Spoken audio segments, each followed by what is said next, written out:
ഓർമ്മകൾ പീലി നീർത്തുന്ന കാലം. പാദമുദ്രകൾ നീർത്തടാകങ്ങളാകും. ഇവിടെ ഓരോ മൺതരിയിലും ജീവൻ തുടിക്കുകയാണിന്ന്. പൂർവഗാമികൾ ചോരതീരായി തന്നതിൻ സുഹൃതം.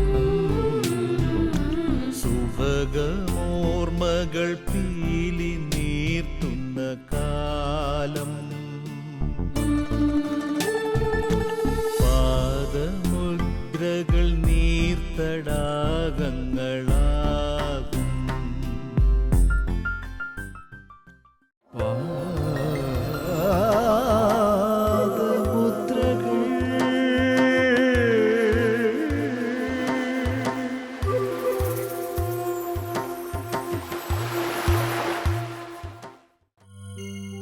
കേരള ക്രിസ്തീയ ചരിത്രത്തിൻ്റെ നാൾവഴികളിൽ ഫാദർ തോമസ് മണ്ണൂർ എന്ന നാമം വിളക്കിച്ചേർക്കപ്പെടുമ്പോൾ ഉലയിൽ ഊതിക്കാച്ചിയെടുത്ത കാരിരുമ്പിൻ്റെ കരുത്തായി സഭയുടെ താങ്ങാകുന്നു മണ്ണൂരച്ചൻ.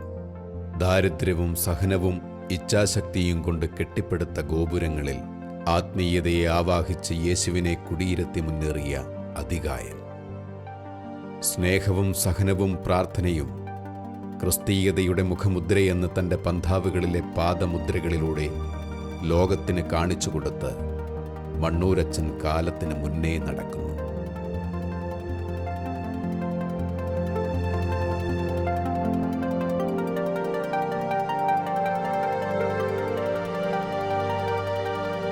പുറപ്പാടിൻ്റെ ഓർമ്മകൾ ഉണർത്തുന്ന പ്രയാണ നാളുകൾ. കൂട്ടമായി പ്രവാസത്തിലേർപ്പെട്ട ഒരു ജനതയെ നയിക്കാൻ അന്ന് മോശയുണ്ടായിരുന്നു. തേനും പാലും സ്വപ്നം കണ്ടിറങ്ങിയ ഒരു ജനതയെ ഫറവോന്റെ കുടില തന്ത്രങ്ങളിൽ പെടുത്താതെ ദൈവം കാത്തു പരിപാലിച്ചു. മന്നയായും നീരുറവയായും ചെങ്കടൽ പകുത്തും അത്ഭുതങ്ങൾ കാണിച്ച് ദൈവം അവർക്ക് മുന്നേ ശത്രുവിന് പ്രതിരോധം തീർത്തു. അത് പുറപ്പാടിന്റെ പഴയ കാലം. 1966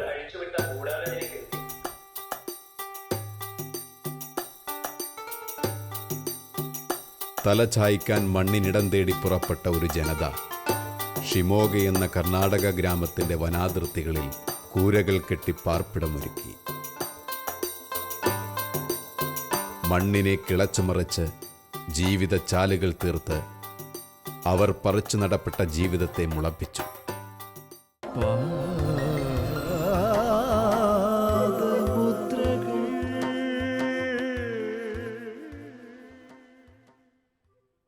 നെല്ലിക്കുറ്റി ഇടവക സേവനത്തിന് ശേഷം 1969 വയനാടിൻ്റെ ഗ്രാമവിശുദ്ധിയുടെ ഉള്ളറയായ കോട്ടത്തറയിലേക്ക് മണ്ണൂരച്ചൻ്റെ വരവ്.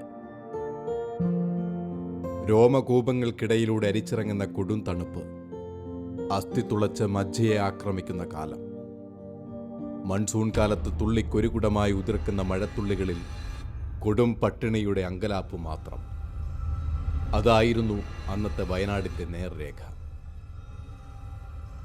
ഇതിനിടയിലും സ്നേഹസമ്പന്നതയുടെ ഒത്തൊരുമയിൽ ആത്മീയ നിറപൂരിതമായ ഒരു കാലത്തെ പ്രതീക്ഷിച്ച ജനത്തിന് ഈ നല്ല ഇടയൻ അവർക്ക് കാവലായി മുന്നിൽ നിന്നു. 110 വീട്ടുകാർ മാത്രമുള്ള ഈ കോട്ടത്തറയുടെ ആത്മീയ ഭൗതിക വികസനം മാത്രം ലക്ഷ്യമാക്കിയ മണ്ണൂരച്ചൻ 4 വർഷം സേവന തൽപരനായി നിലകൊള്ളുമ്പോഴാണ് സെയിന്റ് ആന്റണീസ് UP സ്കൂളിന് തുടക്കം കുറിക്കുന്നത്.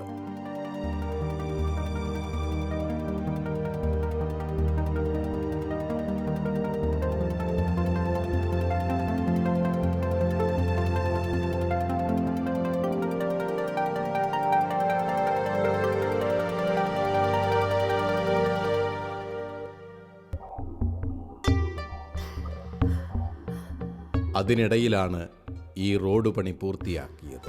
എവിടെയും വിപ്ലവാത്മകമായ പ്രവർത്തനങ്ങളിലൂടെ സമൂഹ മാറ്റത്തിൻ്റെ മുന്നിൽ നിന്ന് നേതൃത്വത്തിൻ്റെ കടിഞ്ഞാൺ നിയന്ത്രിച്ചിരുന്ന ഫാദർ മണ്ണൂർ കോട്ടത്തറയുടെ ചരിത്രത്താളിലും ഇടം നേടി. ഈ പ്രദേശം ആ കാലത്ത് അരാജകത്വത്തിൻ്റെ കൂത്തരങ്ങായിരുന്നു. ആരും എത്തിനോക്കാത്ത ഗാഗുൽത്താമലയെ ലോകത്തിലെ ശ്രേഷ്ഠ ഇടമാക്കിയ കർത്താവിൻ്റെ കുരിശുമരണം. ആ കുരിശുകൊണ്ട് തന്നെ അച്ഛൻ ഈ കുന്നിന് മോചനമേകി. ഇന്ന് ഈ പ്രദേശത്തിൻ്റെ ആത്മീയ ഉണർവിന് ഈ മല വഹിക്കുന്ന പങ്ക് ഏറെ പ്രധാനപ്പെട്ടതാണ്. 45 വർഷം മുൻപ് ഈ ആത്മീയാചാര്യൻ നാട്ടിയ ഈ കുരിശിൻ്റെ പ്രഭ ഇവിടമാകെ പ്രശോഭിക്കുന്നു. ഇതിനിടയിൽ വയനാടിൻ്റെ മഴക്കാലം കോട്ടത്തറ പ്രദേശമാകെ വെള്ളത്താൽ മൂടപ്പെടും. മറ്റു സ്ഥലങ്ങളുമായുള്ള ബന്ധം വിച്ഛേദിക്കപ്പെട്ട് ഒറ്റപ്പെടുന്ന ഒരു പ്രദേശമായി ഈ കോട്ടത്തറ മാറും. ഒരു ചെറിയ പാലം എന്ന ചിന്തയുമായി മണ്ണൂരച്ചൻ ഇറങ്ങിത്തിരിച്ചു. ബ്ലോക്കിൻ്റെ സഹായത്തോടെ അതിന് തുടക്കം കുറിക്കുകയും ചെയ്തു. കർത്താവൊരുക്കുന്ന മേച്ചിൽപ്പുറങ്ങളിൽ ആടുകളെ മേയ്ക്കാൻ തിരഞ്ഞെടുക്കപ്പെട്ടവന് നാടോ കാടോ നഗരമോ ഉണ്ടാകില്ല. 1979 മുള്ളംകൊല്ലി സെൻറ് മേരീസ് ചർച്ചിൽ ചാർജ് എടുക്കുമ്പോൾ പുൽപ്പള്ളിയുടെ സുവർണ കാലമായിരുന്നു എന്ന് അന്നത്തെ കൈക്കാരൻ ഓർത്തെടുക്കുന്നു. ഏറ്റവും സന്തോഷത്തോടു കൂടി അച്ഛനായിട്ട് ഇടവക്കാരായിട്ട് ഒത്തിരി സ്നേഹത്തോടു കൂടി നടക്കുന്നൊരു കാലം. അത്ര ഒരു സ്നേഹമായി ഒരു കൂട്ടായ്മ പിന്നെ ഉണ്ടായിട്ടില്ലെന്നാണ് ഞാൻ പറയുന്നത്. അത്ര ആത്മാർത്ഥമായിട്ടാണ്. സാധാരണ പൈസ പിരിക്കുന്ന സമയത്ത് അച്ഛന്മാരുടെ ഒത്തിരി അകഴ്ചകളൊക്കെ ഉണ്ടാകും. അത് ഈ അച്ഛനെ സംബന്ധിച്ച് ഒരിക്കലും ഉണ്ടായിട്ടില്ല.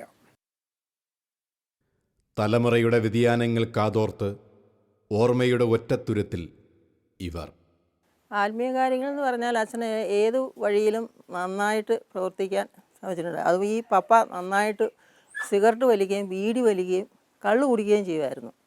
ആ ബീഡി വലിയും സിഗരറ്റ് വലിയും നിർത്തിയത് ഈ അച്ഛനാണ്, മണ്ണൂരച്ഛനാണ്. എങ്ങനെ പറഞ്ഞാലും സമ്മതിക്കത്തില്ല. ഒരു ദിവസം പള്ളിയിൽ ചെന്ന് കുർബാന കഴിഞ്ഞ് കഴിഞ്ഞപ്പോൾ അച്ഛൻ ഈ ബീഡിയും തീപ്പെട്ടിയും മേടിച്ച് മാതാവിൻ്റെ മുമ്പിൽ കൊണ്ടുപോയി വെച്ചു. എന്നിട്ട് ഇനി ആൻ്റണി നീ പുക വലിക്കണ്ടെന്ന് പറഞ്ഞു. അന്ന് വലി നിർത്തി. അതിൽ പിന്നെ ഇന്ന് വരെയും ഒരു 40 വർഷത്തോളമായിട്ടുണ്ട് വലിക്കാതെയായിട്ട്. കാലത്തിൻ്റെ വക്ഷസിൽ ഗതകാലങ്ങളുടെ തിരുശേഷിപ്പുകൾക്കുമേൽ പുതിയ കാലത്തിൻ്റെ പ്രതീക്ഷകൾക്കുമേൽ ദൈവീക ചൈതന്യം തൂവുന്നു ഇപ്പോഴത്തെ വികാരി. ബഹുമാനപ്പെട്ട തോമസ് മണ്ണൂരച്ചൻ മാനന്തവാടി രൂപതയിലെ സീനിയർ വൈദികരിൽ ഒരാളാണ്. അഭിവക്ത തലശ്ശേരി രൂപതയിൽ 1966 തിരുപ്പടം സ്വീകരിച്ച് അദ്ദേഹം തൻ്റെ കർമ്മമണ്ഡലങ്ങൾ പ്രധാനമായിട്ടും കുടിയേറ്റ മേഖലകളിലായിരുന്നു. അതും കുടിയിറക്ക് ഭീഷണികൾ നേരിട്ട് തുടർന്ന പ്രദേശങ്ങളിലൂടെ അദ്ദേഹം പോയിട്ടുള്ളത്. ഏറ്റവും പ്രധാനമായിട്ട് അതിൻ്റെ ആദ്യ മണ്ഡലം ഷിമോഗയായിരുന്നു. ഷിമോഗയിൽ നിന്ന് കുടിയേറ്റ ജനതയോടൊപ്പം കുടിയിറക്കപ്പെട്ട ആളുകളോടൊപ്പം ചന്ദനക്കാമ്പറയിൽ വന്ന് അവരുടെ അവശതകളും ദുഃഖങ്ങളൊക്കെ ഏറ്റുവാങ്ങി അവരോടൊപ്പം കഴിഞ്ഞ് 79 മുള്ളംകൊല്ലി പുൽപ്പള്ളി പ്രദേശത്തെ മുള്ളംകൊല്ലി പള്ളിയിൽ അദ്ദേഹം വികാരിയായിട്ട് വന്നു. അദ്ദേഹത്തിൻ്റെ വരവോടുകൂടി ഈ പ്രദേശത്തിൻ്റെ മുഖച്ഛായ തന്നെ മാറി. ഒത്തിരിയേറെ വികസനങ്ങൾ ഈ നാട്ടിൽ വന്നുവെന്ന് പറയാം. ഹൈസ്കൂളിൻ്റെ ഒരു പ്രാരംഭ ദശയിലായിരുന്നു അത്. അതിൻ്റെ വിപുലീകരണമൊക്കെ അച്ഛൻ്റെ കാലത്ത് നടന്നു. അതിനെ തുടർന്ന് ഇവിടെ ഒരു പഴയ ദേവാലയമായിരുന്നു ഉണ്ടായിരുന്നത്. അപ്രതീക്ഷിതമായിട്ട് സാമ്പത്തിക പുരോഗതിയൊക്കെ ഈ നാട്ടിൽ കൈവന്നൊരു കാലം. കുരുമുളകിനൊക്കെ അഭൂതപൂർവമായ വളർച്ചയും വിലയും ഒക്കെ കിട്ടിയ ഒരു സാഹചര്യം. ഒരു കാലത്ത് കേരളത്തിലെ ഗൾഫ് എന്ന് വിശേഷിപ്പിക്കപ്പെട്ട ഈ പുൽപ്പള്ളി പ്രദേശം. അപ്പോൾ ആ കാലഘട്ടത്തിലാണ് ഇവിടെ ഒരു ദേവാലയം നിർമ്മിക്കുക. ഈ പ്രദേശത്തിൻ്റെ സാമ്പത്തിക മഹിമയോടൊപ്പം തന്നെ പ്രൗഢഗംഭീരമായിട്ടുള്ളൊരു ദേവാലയം അക്കാലത്ത് നിർമ്മിക്കാൻ അച്ഛന് സാധിച്ചു. ഇതിൻ്റെ സാധനങ്ങൾ കൊണ്ടുവന്നത് പ്രധാനമായിട്ട് ഇതിൻ്റെ ഭിത്തികളൊക്കെ കെട്ടിയിട്ടുള്ള കല്ല് മൈസൂരിൽ നിന്ന് ഇറക്കുമതി ചെയ്തിട്ടുള്ളതാണ്. ഇതിൻ്റെ പള്ളിയുടെ ഉള്ളിലുള്ള തറയൊക്കെ ചെയ്തിരിക്കുന്നത് മാർബിളിലാണ്. അക്കാലത്തൊക്കെ അതൊക്കെ വലിയൊരു അത്ഭുതം പോലെയായിരുന്നു. അതും മാർബിളിൻ്റെ നാടായിട്ടുള്ള രാജസ്ഥാനിൽ പോയി ഏറ്റവും സൂപ്പർ ക്വാളിറ്റിയുള്ള മാർബിൾ കൊണ്ടുവന്ന് അത് നിർമ്മിച്ചു. അതോടൊപ്പം ഏറ്റവും വിശിഷ്ടമായിട്ടുള്ള നിലമ്പൂർ തേക്ക് കൊണ്ടുവന്ന് ഇതിൻ്റെ സീലിങ്ങും ഭിത്തികളുമൊക്കെ മുഴുവൻ അത് പാനൽ ചെയ്ത് അതിമനോഹരമായിട്ടുള്ളൊരു ദേവാലയം. ഒരുപക്ഷെ സോളമൻ ജെറൂസലേം ദേവാലയം നിർമ്മിച്ചപ്പോൾ അന്ന് ലോകത്തിൻ്റെ വിവിധ ഭാഗങ്ങളിൽ നിന്ന് കിട്ടാവുന്ന ഏറ്റവും വിലപിടിപ്പുള്ള സാധനങ്ങൾ കൊണ്ടുവന്നു വന്ന അവസ്ഥയിൽ ഈ കാര്യങ്ങളൊക്കെ ഇവിടെ പൂർത്തീകരിച്ചു. ഇത് ആശീർവദിച്ച് പ്രതിഷ്ഠിക്കപ്പെട്ട് കഴിഞ്ഞപ്പോൾ കേരളത്തിൽ തന്നെ അല്ല, ഭാരതത്തിൽ തന്നെ അറിയപ്പെടുന്ന ഒരു ദേവാലയമായി. മലബാറിലെ ഏറ്റവും പ്രസിദ്ധമായിട്ടുള്ള ഒരു ദേവാലയമാണ്. ഇന്നും അതിന് മാറ്റ് കുറഞ്ഞിട്ടില്ല. ആധുനിക സാങ്കേതിക വിദ്യകളൊക്കെ പുതിയ നിർമ്മാണ വൈദഗ്ധ്യങ്ങളും ദേവാലയങ്ങളും ഒക്കെ ഉയർന്നപ്പോൾ ഇന്നും ഇത് പ്രശസ്തി കുറയാതെ ഈ ദേവാലയം നിൽക്കുന്നു. ഇത് അദ്ദേഹത്തിൻ്റെ ഒരു മോണുമെൻ്റ് എന്ന് വേണമെങ്കിൽ നമുക്ക് വിശേഷിപ്പിക്കാം. അദ്ദേഹം ഇവിടെ 9 വർഷക്കാലത്തോളം സുദീർഘമായിട്ടുള്ള സേവനം അനുഷ്ഠിച്ചു.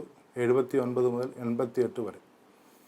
അപ്പോൾ 88 ഈ ദേവാലയത്തിൽ നിന്ന് അദ്ദേഹം മാറിയെങ്കിലും പുൽപ്പള്ളിയുടെ സ്ഥിരാകത്തിനോട് പുൽപ്പള്ളി പ്രദേശത്ത് പുൽപ്പള്ളി ടൗണിൽ പുതിയതായി ഒരു ദേവാലയം ആരംഭിച്ചു.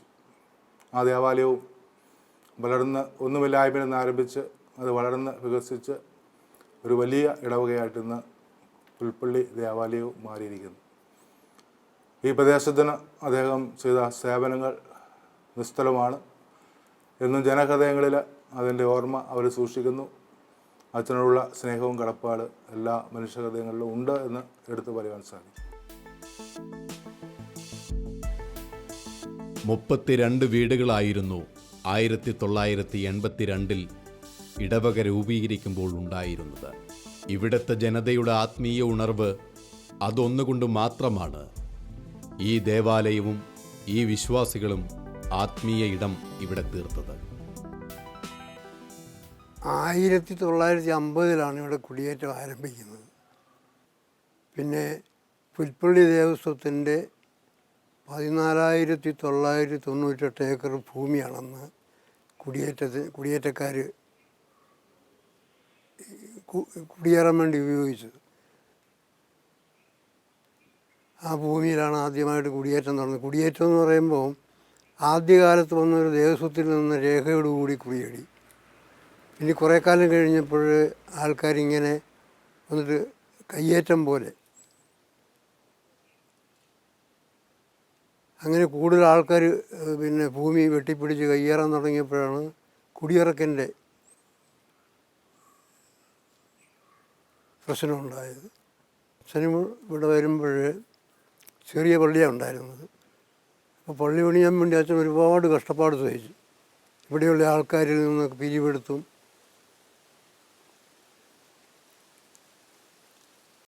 അങ്ങനെയുള്ള സംഭാവനകൾ പിരിച്ചൊക്കെയാണ് പള്ളിക്ക് വേണ്ടി പ്രവർത്തിച്ചത്. അന്ന് ആൾക്കാർക്ക് വലിയ സാമ്പത്തിക ശേഷിയൊന്നുമില്ല. കുരുമുളകൊക്കെ ഉള്ള കാലമാണെങ്കിലും ഇന്നത്തെ പോലെയുള്ള സാമ്പത്തിക ശേഷിയൊന്നും ഉണ്ടായിരുന്നില്ല. എങ്കിലും അച്ഛൻ്റെ പരിശ്രമം കൊണ്ട് ഇതുപോലൊരു പള്ളി ഉണ്ടാക്കാൻ കഴിഞ്ഞു. രൂപതയിലെ ഏറ്റവും വലിയ പള്ളി എന്നൊക്കെ അന്ന് പേരുണ്ടായിരുന്നു. ഇന്നിപ്പോൾ അതിനേക്കാൾ വലിയ പള്ളികളൊക്കെ ഉണ്ടായെങ്കിലും അന്നത്തെ കാലത്ത് മാനന്തവാടി രൂപതയിലെ ഏറ്റവും വലിയ പള്ളിയായിട്ട് അംഗീകരിച്ചിരുന്നത്. പിന്നെ അച്ഛനാണ് ഏറ്റവും കൂടുതൽ കാലം ഈ ഇടവക ഭരിച്ചതും ഇടവകയ്ക്ക് വേണ്ടി കൂടുതൽ പ്രവർത്തിച്ചതൊക്കെ. ഏതോ 8-10 കൊല്ലത്തോളം 10 കൊല്ലമാണെന്ന് എൻ്റെ ഓർമ്മ അച്ഛനിവിടെ ഉണ്ടായിരുന്നു. അച്ഛനും ഇടവക്കാരെല്ലാം വളരെ കാര്യമായിട്ട് സ്നേഹിക്കുകയും അവർക്ക് സാമ്പത്തികമായിട്ടും മറ്റു നിലയിലുമൊക്കെ അഭിവൃദ്ധി ഉണ്ടാകാൻ വേണ്ടി പ്രയത്നിക്കുകയും ചെയ്തിട്ടുണ്ട്. അച്ഛനിവിടെ വരുന്ന കാലത്ത് ആദ്യം അങ്ങനെ പറയുമായിരുന്നു, നിങ്ങൾ ഈ കുരുമുളക് കണ്ട് ധിക്കരിക്കരുത്, ഇതൊക്കെ ഒരു കാലത്ത് നശിച്ചു പോകും. അതുകൊണ്ട് നിങ്ങൾ നേരത്തെ മുൻകൂട്ടി കാര്യങ്ങൾ മനസ്സിലാക്കി പ്രവർത്തിക്കാൻ സാമ്പത്തികമായ വരുമാനങ്ങളൊക്കെ വേണ്ട വിധത്തിൽ ചിലവാക്കാനും നിയന്ത്രിക്കാനുമൊക്കെ ശ്രദ്ധിക്കണമെന്ന് പറഞ്ഞ് ഒരുപാട് ഉപദേശങ്ങളൊക്കെ തന്ന് ആൾക്കാർ പ്രബുദ്ധരാക്കിയിട്ടുണ്ട്. ഒരു വൈദികൻ്റെ സേവനം എത്രമാത്രം ഇടവക്കാർക്ക് ഉപയോഗിക്കാൻ പറ്റുമോ അതുപോലെയെല്ലാം അച്ഛൻ പ്രവർത്തിച്ചിട്ടുണ്ട്. ഇടവക്കാർക്ക് വേണ്ടി ഒരു വൈദികനെ കൊണ്ടെന്നെല്ലാം ചെയ്യാൻ കഴിയും. ഇടവക്കാർക്ക് വേണ്ടി സാമ്പത്തികമായിട്ടും അല്ലെ പിന്നെ ആധ്യാത്മികമായിട്ടുമൊക്കെ ചെയ്യാൻ കഴിയുന്നതെല്ലാം അങ്ങനെ ചെയ്തിട്ടുണ്ട്. പിന്നെ അച്ഛനും ഞാനുമായിട്ട് കൂടുതൽ അടുപ്പമുണ്ടായിരുന്നു. ഞാൻ ആ കാലത്ത് പള്ളിയിലെ സെക്രട്ടറി ആയിരുന്നു. അങ്ങനെ അച്ഛനുമായിട്ട് നിത്യം കാണുകയും പരിചയപ്പെടുകയും പല കാര്യങ്ങളും ഇടപെടുകയൊക്കെ ചെയ്തിട്ടുണ്ട്. ഇവിടെ ഇരുന്നു കൊണ്ടാണ് കിലോമീറ്ററുകൾക്കപ്പുറത്തുള്ള ഇരുളം പള്ളിയിലും അച്ഛൻ കുർബാന ചൊല്ലിയിരുന്നത്. ചോദിക്കാതെ തന്നെ തൻ്റേത് എന്ന ബോധം വിശ്വാസികളിൽ നിറയ്ക്കാൻ മണ്ണൂരച്ഛന് കഴിഞ്ഞിരുന്നു. ബഹുമാനപ്പെട്ട മണ്ണൂരച്ഛനുമായിട്ട് എനിക്ക് കഴിഞ്ഞ 35 വർഷത്തെ അടുത്ത പരിചയമുണ്ട്. എന്നെ സ്വാധീനിച്ചിട്ടുള്ള വൈദികരിൽ ഒരാളാണ് ബഹുമാനപ്പെട്ട മണ്ണൂരച്ഛൻ. 1981 പഠനമെല്ലാം പൂർത്തിയാക്കി ഞാൻ ഉപരിപഠനം ഉദ്ദേശിച്ച് നിന്ന് ഇവിടെ എത്തിയപ്പോൾ അന്ന് ഈ പ്രദേശത്ത് ഗണിതശാസ്ത്ര അധ്യാപകരെ ലഭിക്കാൻ ബുദ്ധിമുട്ടുണ്ടായിരുന്നതുകൊണ്ട് അച്ഛൻ പറഞ്ഞു, എത്രയും വേഗം ഒരു BEd എടുക്കുക, സ്കൂളിൽ അധ്യാപകനായി ജോലിയിൽ പ്രവേശിക്കാമെന്ന് അച്ഛൻ ഓർമ്മപ്പെടുത്തിയിരുന്നു. അങ്ങനെ സ്കൂളിൽ അധ്യാപകനായി ജോലിയിൽ പ്രവേശിച്ച ശേഷം അച്ഛനുമായിട്ട് കൂടുതൽ അടുത്ത് ഇടപഴകുവാൻ എനിക്ക് അവസരം ലഭിച്ചു. അങ്ങനെ ദിവസങ്ങളോളം അച്ഛനുമായിട്ടുള്ള ബന്ധം ഉണ്ടായിരുന്നു. അച്ഛനെ അടുത്തറിയാൻ സാധിക്കുമായിരുന്നു.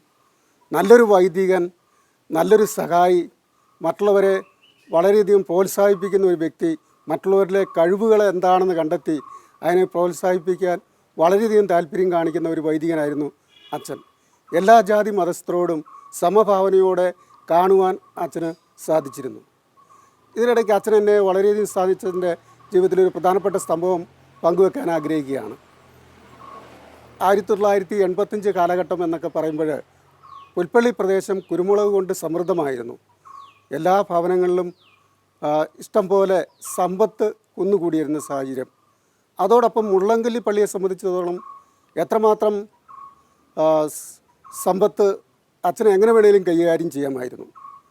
അപ്പോൾ ഒരിക്കലും ഒരു ക്യാമ്പുമായിട്ട് ബന്ധപ്പെട്ട്, ക്യാമ്പ് സംഘടിപ്പിക്കേണ്ട ആവശ്യകതയുമായിട്ട് ബന്ധപ്പെട്ട് ഞാൻ അച്ഛനുമായിട്ട് സംസാരിച്ചുകൊണ്ടിരിക്കുമ്പോൾ അച്ഛൻ്റെ പെട്ടെന്നൊരു സാധനം എടുക്കേണ്ടി വന്നു. അത് അച്ഛൻ്റെ കിടപ്പുമുറിയിലായിരുന്നു. അപ്പോൾ ഞാൻ പറഞ്ഞു, അച്ഛൻ ഞാൻ എടുത്തുകൊണ്ട് വന്നോളാം എന്ന് പറഞ്ഞ് അച്ഛൻ്റെ കിടപ്പുമുറിയിലേക്ക് കടന്നു ചെന്നപ്പോഴാണ് ഞാൻ ഞെട്ടിപ്പോയത്. കാരണം മുള്ളങ്കല്ലി ഇടവയിലെ ആ കാലഘട്ടത്തിലെ വികാരിച്ചന് നോട്ടുകെട്ടുകളുടെ മുകളിൽ കിടന്നുറങ്ങിയാലും കുഴപ്പമില്ലാത്തൊരു കാലഘട്ടമായിരുന്നു. അന്ന് അച്ഛൻ അവിടെ കിടക്കാൻ വേണ്ടി ഉപയോഗിച്ചിരുന്ന ഒരു കീറിയ പായായിരുന്നു. ഞാൻ ആ പാടെ എന്തുകൊണ്ടായിരിക്കും അച്ഛനിങ്ങനെ എത്രമാത്രം പണം വേണേലും പള്ളിയിൽ നിന്ന് എടുത്ത് ചിലവഴിച്ച് അച്ഛന് നല്ലൊരു കിടക്ക വാങ്ങാമായിരുന്നല്ലോ. ഞാൻ വന്ന് അച്ഛനുമായിട്ട് പങ്കുവെച്ചപ്പം അച്ഛൻ എന്നോട് പറഞ്ഞ കാര്യം എന്നെ വളരെയധികം സ്പർശിച്ചു. ഞാനൊരു വൈദികനാണ്. വൈദികന് ഒരിക്കലും സുഖസൗകര്യങ്ങൾ അനുഭവിക്കാൻ വേണ്ടി വിളിക്കപ്പെട്ടവനല്ല. മറ്റുള്ളവർക്ക് സേവനം ചെയ്യുവാനും അവരെ പരിഗണിക്കുവാനും മറ്റുള്ളവരുടെ സുഖദുഃഖങ്ങളിൽ പങ്കാളിയാകാൻ വേണ്ടിയിട്ടുമാണ് ഞാൻ വിളിക്കപ്പെട്ടിരിക്കുന്നത്. ആ ബോധ്യത്തോടു കൂടിയാണ് ഞാൻ ജീവിക്കുന്നത്. അതുകൊണ്ടാണ് ഈ രീതിയിൽ കടന്നു പോകാൻ വേണ്ടി ഞാൻ ആഗ്രഹിക്കുന്നതെന്ന്. തുടർന്ന് ഞാനും അച്ഛനുമായിട്ട് കുറേയധികം പ്രോഗ്രാമുകൾ മുള്ളങ്കല്ലി ഇടവകയിൽ സംഘടിപ്പിക്കാൻ ഇടയായിട്ടുണ്ട്. ആ കാലഘട്ടത്തിൽ മുള്ളങ്കല്ലി പള്ളിയുടെ പണി നടന്നുകൊണ്ടിരിക്കുകയാണ്.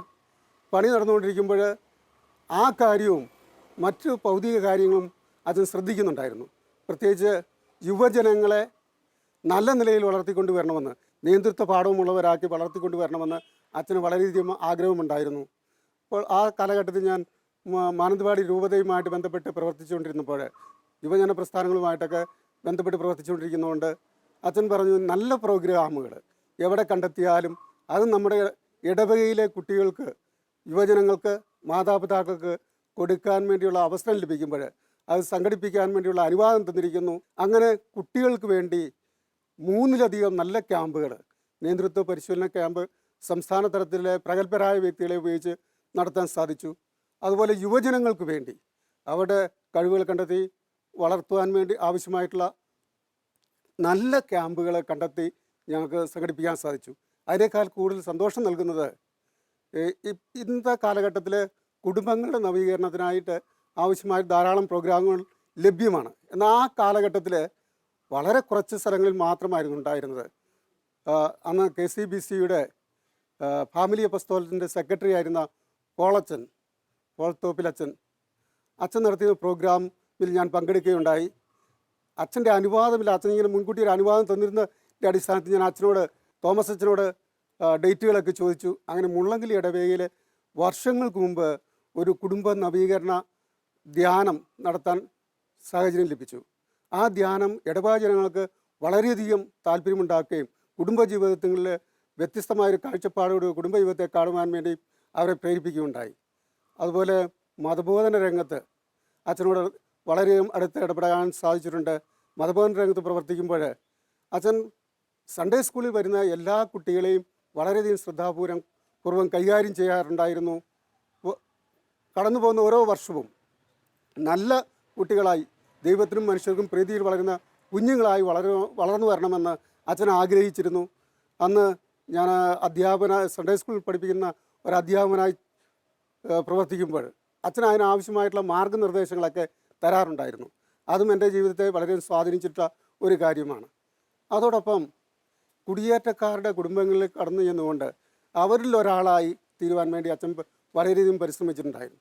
ഇപ്പോഴത്തെ മുള്ളങ്കിലി പള്ളിയുടെ പണി പൂർത്തിയാകണമെങ്കിൽ ധാരാളം പണം ആവശ്യമായിരുന്നു. പക്ഷേ ഇടവക്കാരറിയാതെ ഇടവക്കാരിൽ നിന്നും പൈസ വാങ്ങാനുള്ളൊരു പ്രത്യേകമായ കഴിവ് ദൈവം അച്ഛന് നൽകിയിട്ടുണ്ടായിരുന്നു.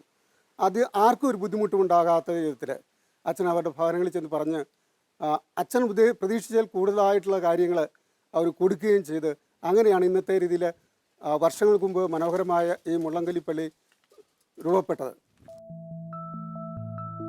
9 വർഷം ടൗൺ പള്ളിയിലും 6 വർഷം മുള്ളംകൊല്ലിപ്പള്ളിയിലും സേവനം ചെയ്ത് ഈ നാടിൻ്റെ തന്നെ ആത്മീയ സാമൂഹിക മേഖലയുടെ നെടുംതൂണായി മണ്ണൂരച്ചൻ.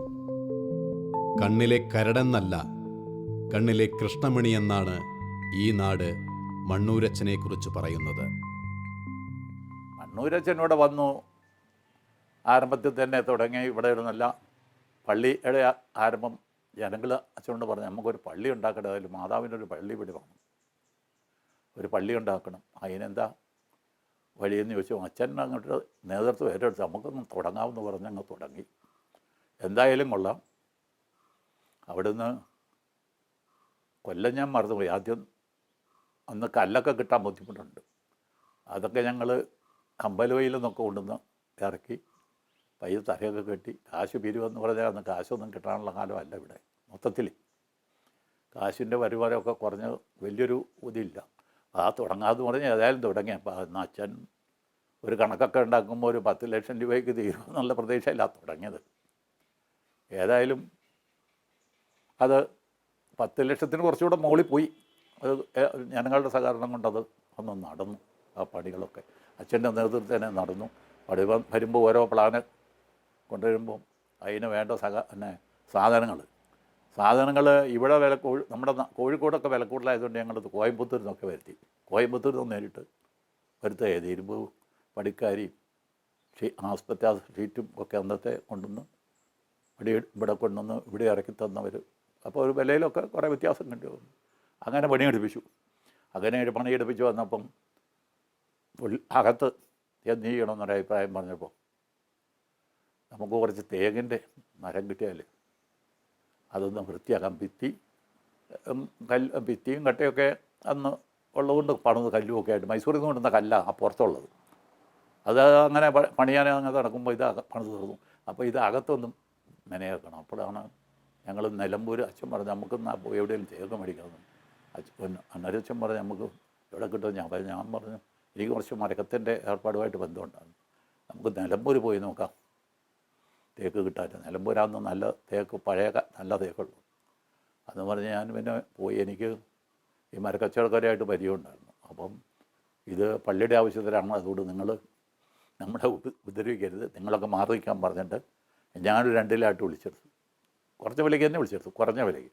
പിന്നെ ബാക്കിയുള്ള അവരെ നേരം വിളിച്ചു, നമ്മളതിന് നിന്നില്ല, സഹകരിച്ചില്ല. അങ്ങനെ കൊണ്ടുവന്ന മരമാണ് പള്ളിയുടെ അകത്തു നിന്നും വച്ചിരിക്കുന്നത്. സീലിംഗ് മുതൽ കട്ടില ജനൽ വരെ കുറേ ഉണ്ട്. അതെല്ലാം അങ്ങനെ കൊണ്ടുവന്ന മരമാണ്.